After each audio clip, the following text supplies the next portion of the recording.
आज हम बात करेंगे परिमेय संख्या का जो एक कुछ नियम रह गए थे जिनको जानना बहुत ही जरूरी है कि क्या होता है। तो सबसे पहले देखिए योज्य तत्समक। ये योज्य तत्समक क्या होता है? तो देखिए जब हम किसी परिमेय संख्या को जब हम किसी परिमेय संख्या को परिमेय संख्या को मतलब परिमेय संख्या में जीरो या शून्य को जोड़ते हैं तो उस परिमेय संख्या पर कोई प्रभाव नहीं पड़ता है। जब हम कोई भी परिमेय संख्या है उसके अंदर हम जीरो को जोड़ते हैं तो उस परिमेय संख्या पर कोई भी प्रभाव नहीं पड़ता है और वही परिमेय संख्या हमें वापस प्राप्त होती है। तो इसलिए हम जीरो को योज्य तत्समक भी कहते हैं। योज्य तत्समक भी कहते हैं जीरो को। क्यों? क्योंकि जीरो को हम किसी संख्या या परिमेय संख्या में जोड़ते हैं तो उस परिमेय संख्या पर कोई भी प्रभाव नहीं पड़ता। देखिए एग्जाम्पल, आप 2/3 ये एक परिमेय संख्या, इसमें हम जीरो को जोड़ते हैं तो वापस यही संख्या हमें प्राप्त होती है। तो इस संख्या पर कोई भी प्रभाव नहीं पड़ा तो हम जीरो को कह सकते हैं योज्य तत्समक। अब देखिए गुणात्मक तत्समक। ये गुणात्मक तत्समक क्या होता है? तो जब हम किसी परिमेय संख्या को एक से गुणा करते हैं तो उस परिमेय संख्या पर कोई प्रभाव नहीं पड़ता है। जब हम किसी परिमेय संख्या को एक से गुणा करते हैं तो उस परिमेय संख्या पर कोई प्रभाव नहीं पड़ता है। तो इसलिए हम एक को गुणात्मक तत्समक कहते हैं। एक को हम क्या कहते हैं? गुणात्मक तत्समक। देख लीजिए 5/7 एक परिमेय संख्या है, इसको हम एक से गुणा किया तो वापस 5/7 प्राप्त हुआ।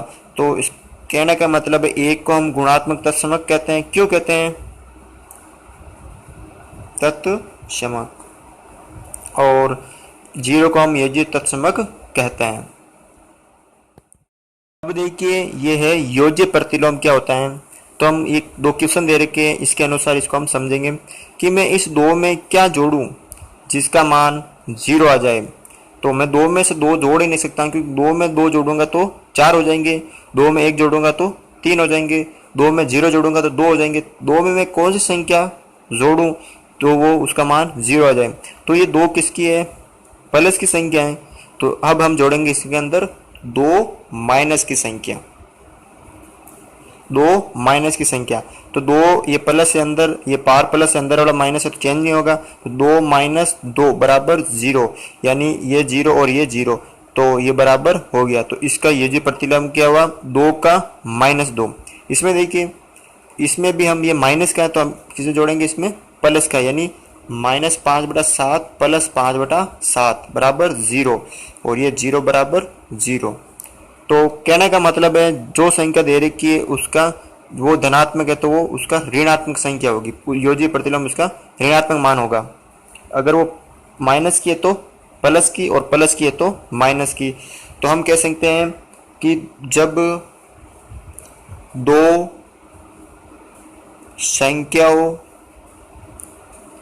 का योग शून्य हो तो वे एक दूसरे की योज्य प्रतिलोम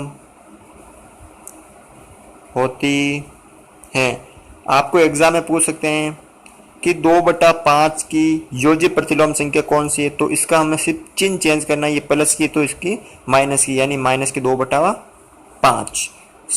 5 की योज्य प्रतिलोम -5, 9 की योज्य प्रतिलोम -9, -15 की योज्य प्रतिलोम प्लस की 15। तो इस तरह हम इसको सरल कर सकते हैं। एक है गुणात्मक प्रतिलोम। ये क्या होता है देखिए, जैसे हमने योज्य पढ़ा था शून्य के लिए, तो गुणात्मक मैंने गुणात्मक जैसे 1 के लिए, तो योज्य हमने 0 के लिए। योज्य तत्समक 0 को कहते हैं, गुणात्मक तत्समक 1 को कहते हैं।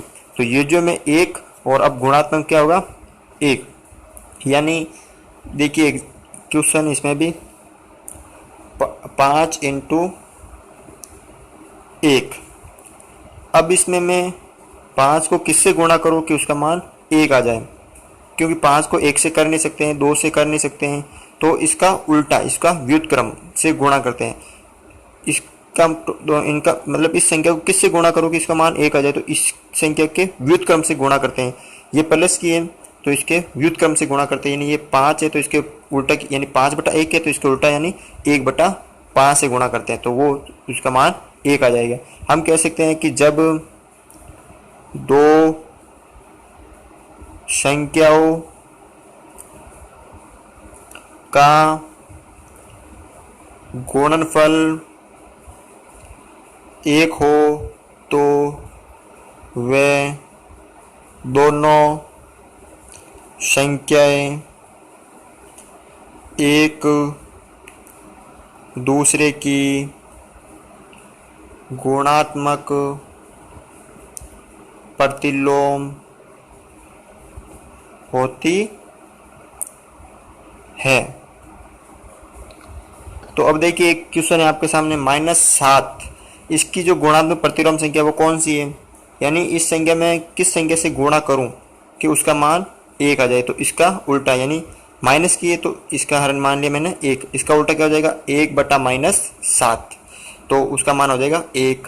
अब देखिए एक क्वेश्चन 2/3, अब ये है प्लस की तो इसको हम उल्टा करेंगे, गुणा करेंगे माइनस के 3/2 से, इसका उल्टा 3/2 है, ये प्लस की तो ये माइनस की। चिन्ह चेंज करना आपको, इसमें प्लस है तो माइनस, माइनस है तो प्लस। देखिए 2/3 तो 3/2, इसका मान आ जाएगा 1। एक क्वेश्चन आता है कि -2 और -3, तो ये माइनस माइनस से तो कट गए, यहाँ बचा है सिर्फ 2/3, तो वापस ये आ गया। तो इस तरह हम योज्य प्रतिलोम और गुणात्मक प्रतिलोम सरल कर सकते हैं। जब हम क्वेश्चन करेंगे इस चैप्टर के, तब आपको बहुत ही अच्छी तरीके से समझ में आ जाएंगे। और अभी तक हमारे चैनल को अभी सब्सक्राइब नहीं किया तो पहले इसे सब्सक्राइब करें, ताकि मैं आपके सामने जो भी वीडियो लेकर आऊँ वो आप देख सकते हैं। चैनल इस वीडियो को शेयर करें, लाइक करें